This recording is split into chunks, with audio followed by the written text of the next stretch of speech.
I describe them as great crack. Cartool is a hearty place. They were a person, they'd be fun, they'd be serious, extremely intelligent to people at Cartool, and they'd be extremely friendly. Cartool's a great place like that. I would agree with Slava there now. Good crack. It's got a good community, so I suppose the sociable person, I suppose. Bit laid back, Ah, bit calm, bit sort of like mellow.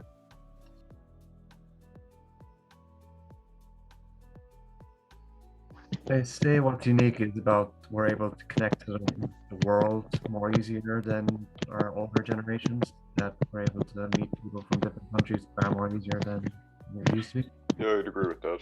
I think our generation is, we got it easy in a sense, due to technology. It was a big help, big advancement for us.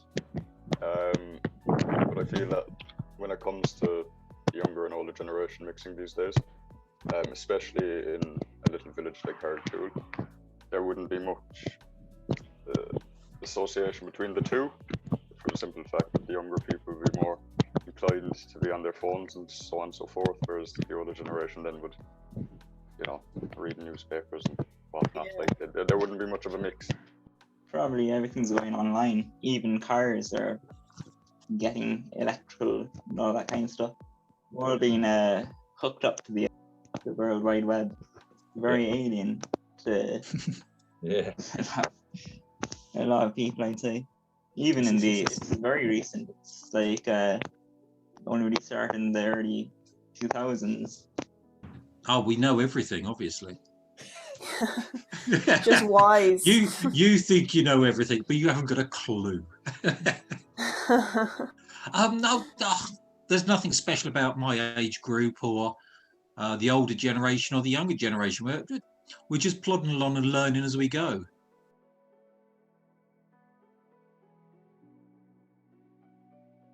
Well, at the end of the day, it's a village. We have open areas where people can interact. Due to the whole COVID situation, though, it's degraded a lot. Yeah, of course. Times. But the shops are the main attractions to Carrick. We have Aldi, we have, as you mentioned, Centra, Mace. We have a playground, and we have an AstroTurf, and we have a gap pitch. Like, there's more than enough there, but there could be more. Well, there's enough pubs. Well, there is a pub. So I'm alright with it as is. Yeah. Like for, let's say, the teenagers who unfortunately can't go drinking legally, there. what about them, would you say? Would you say Yeah. there's enough? Yeah, the closest youth club is in Middleton, so there could be one of those. And you'd Yeah, reckon but not Middleton's easy access enough? Well, it is, but like... Yeah, there's a train, so... yeah. The only service that I would say Carrickdale provides would be the pubs. Yeah. The pubs. So, Yes. okay, it's got the GA. There's a big GA regime in Carrickdale.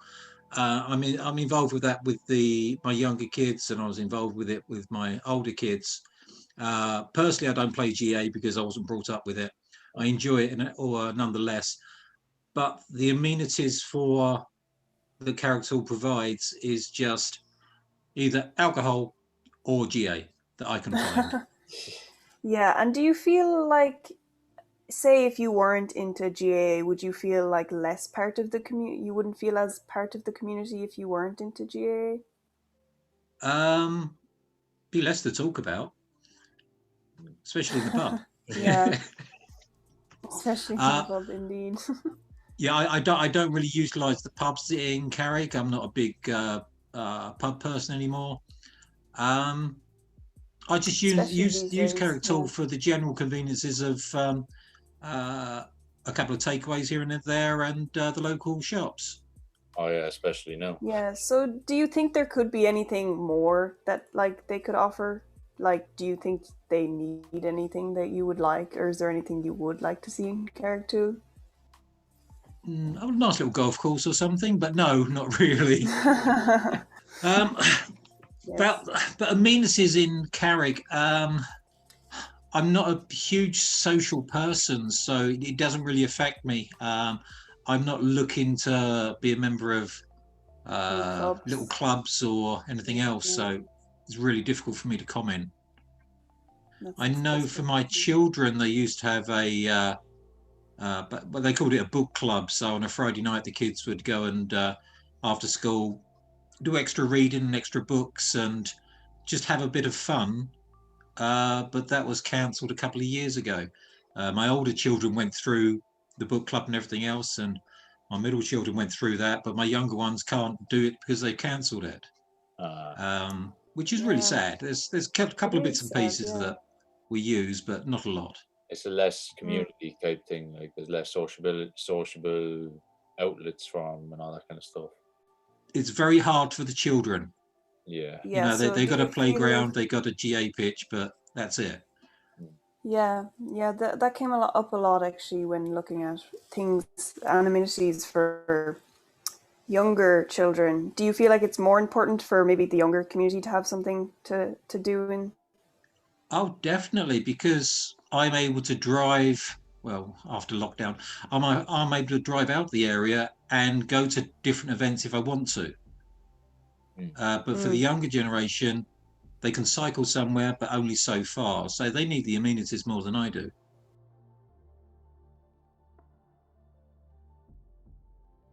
Knowledge, experience from past mistakes, and understanding.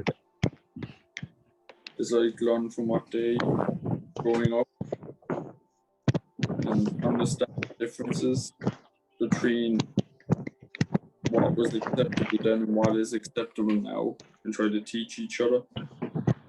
Well, knowledge is power, so and they've been living longer, so you know, very interesting stories and stuff as well. I don't think that. See, when I grew up, there was the Boy Scouts, the Girl Guides, and the Brownies, then the Scouts. That gives a bit of community spirit. So those sort of things are lacking here as well. I don't know if you're ever a member of some sort of troop like that when you were a child or when you were younger. I was. But that. I was in like the 5th Cork and the 2nd Cork for a while, so I can understand that. You know, you at least you're going out, you're socialising with kids of your own age, as well as being in the community, which is great. You know. Yeah, exactly. Yeah. But that's they did have a couple of times they had a little troop, but that fizzled out. But yeah, there's something like that would be beneficial, I think, because it's always nice to know how to start a fire. Yeah. Yeah.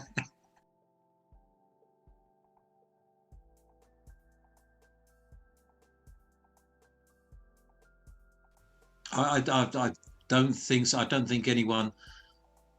I'm not.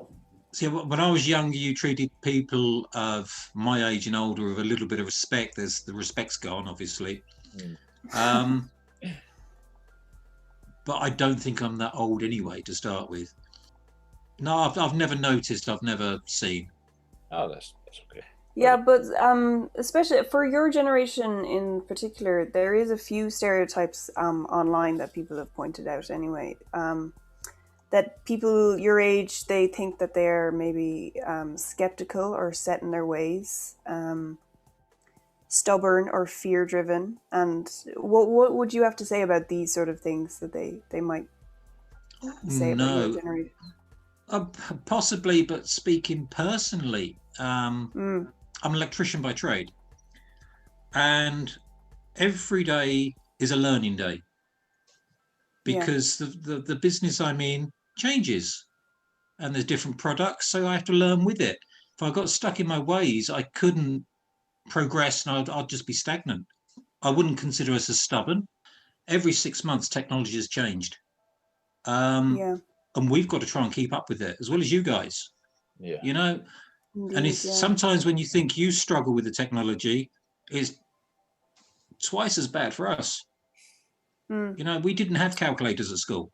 Oh, we did, but they were very basic, gas powered. Indeed. So it's all about adapting to. It's adapt or die. Yeah.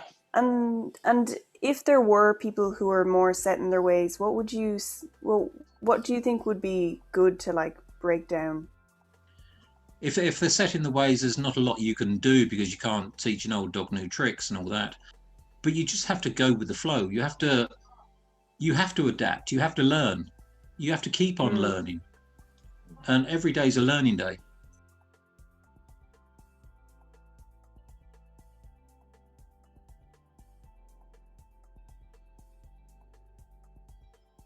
Well, I mean, it is true for some people that those stereotypes apply to, but like I've known people in my generation that are the complete opposite of this. People usually tend to focus on the negative and kind of ignore the positives, really. I don't like the stereotype that we had it easy in a past generation. We shouldn't have bad mental health compared to them when they got over. Well, it's a completely different playing field.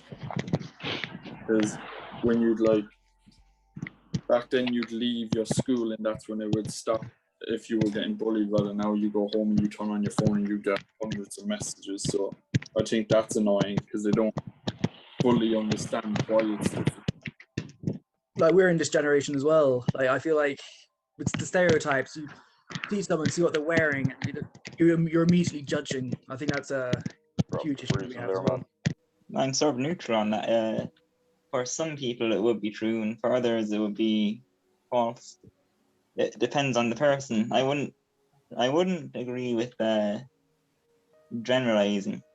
Like, would you agree when, like, you'd say a lot of young people get judged on what they wear? Like, you could go downtown and see someone wearing something like just a bright, luminous tracking, like you'd immediately be judging them. Would you say that's a huge problem? It would probably. For like, people see somebody in tracksuits and they'd say, "Oh, it's a trav or something." I suppose, and the person could just like wearing tracksuits. I mean, the same way as someone seeing you, say if an older person saw you on your phone, they'd just think, "Oh, the younger generation, they're always on their phones all the time." Just really, immediately being judged. The text,